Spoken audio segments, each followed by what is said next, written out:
Hello viewers, Assalamu alaikum. Welcome back to my channel Diary of Reshmi or Reshmi's Art and Clay Structure.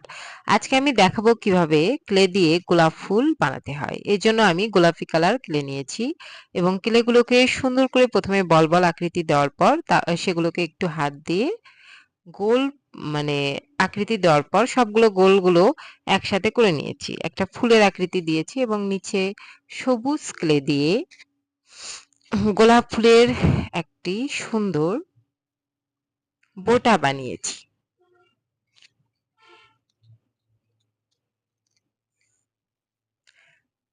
গোলাপ ফুলের বোটা বানানোর জন্য 5টা পাতার মতো আকৃতি নিয়েছি এবং তার সাথে একটা লম্বা ডাল দিয়ে দিয়েছি। হয়ে গেল আমাদের গোলাপ ফুল। এর সাথে পাতা দেওয়ার জন্য কিছুটা সবুজ কেলে নিয়েছি এবং ওটাকে একটু চ্যাপ্টা আকৃতি দিয়ে তার ভিতর সুন্দর করে এঁকে দিয়েছি পাতার আকৃতি। এরপর এভাবে 2টা পাতা তৈরি করে নিয়েছি।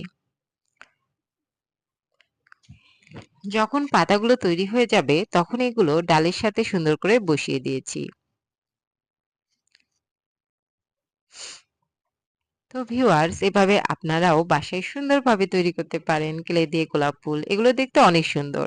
আর আজকের এটা তৈরি করেছে আমার স্টুডেন্ট সাদিয়া, ক্লাস 4।